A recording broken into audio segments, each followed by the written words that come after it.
Hi, my name is Tom, and I had a heart transplant in 2004. This is my daughter, Stephanie. And I had a heart transplant in 2007. And my name is Judy, and I did not have a heart transplant, but I am the wife and mother of Tom and Stephanie. My heart transplant was due to my heart enlarging, and because of that, it did not work properly, and after about 6 months, I went into failure, and I needed a heart transplant. Tom is my best friend in the whole world. When the person you love most in the world gets sick, a lot of things go through your mind, and you try really hard not to go through the what-ifs all the way down the road. Because of who Tom is and his attitude, he never really let me go down that path.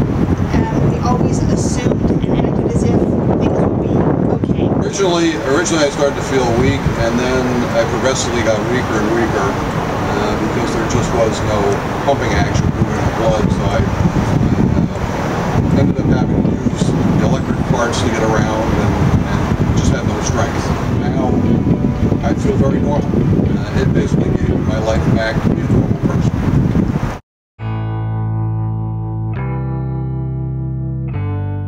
I was diagnosed with hypertrophic cardiomyopathy when I was 16, and then throughout the next 2 years they tried different methods of medication and treatment that way to try and restore my heart back to normal functioning. You know, transplant's always the last option, but it eventually became the only option because I deteriorated very quickly within a few months period of time towards the end of those 2 years. My dad and I had similar heart conditions. He had dilated cardiomyopathy and I had hypertrophic cardiomyopathy.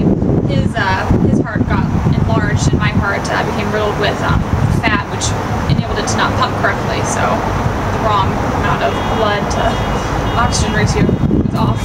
We were fortunate enough that my father had already gone through it, so we knew what the process was like, we knew what to expect, and there weren't really any big shockers. You know, we were a very, very lucky family, again, lucky family, to have to go through this, but to already have done it once and to be able to go through it again, but already knowing the outcome of it was a lot easier and made the whole process, I think, for everyone involved a lot smoother. It was incredible. I mean, before, for the first 2 years of me being sick, I was in high school, and you know, I had to take the elevator to class, you know, and I had to quit doing all of my dancing and singing and show choir and all that good stuff that, you know, I had gotten to a special high school before I transferred to a regular high school, and I had to cease all of that activity, you know, afterwards.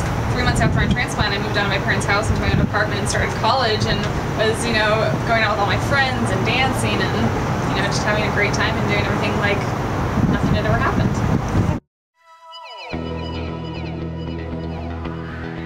Well, that's really simple for me. You should choose to be an organ donor because if there were people out there who were not organ donors, I would not only not have my husband, I would not have my daughter.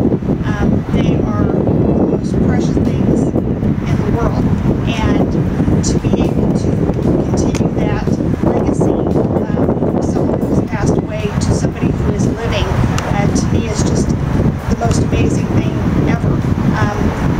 When you die, you don't get to take the stuff with you. So why not leave it behind and let it benefit people here, families, and let dads watch their daughters grow up and let sons watch their mothers be at their weddings, and let people grow up and have lives of their own. So out of tragedy comes triumph. You know, the main reason to be an organ donor is, you know, it's the last act of kindness a person can do on this earth. It's your last act of generosity, and it's pretty much leaving your legacy behind. You know, people will go on and do great things through the help of you. It really helps the family who loses a person.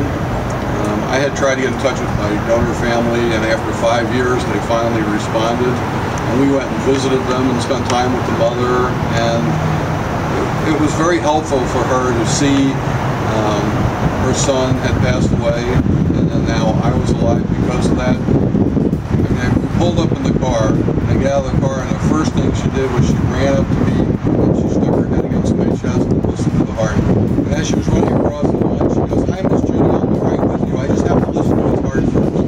And we had a great visit, and it really helps the family who loses people because, you know, there's continuity after their death, which is great.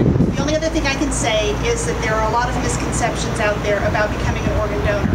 And if you have questions or if you have concerns, there's a really easy way for you to get your questions answered, and that would be need to go to donatelife.net. And you can find all sorts of great information there about what becoming an organ donor really means.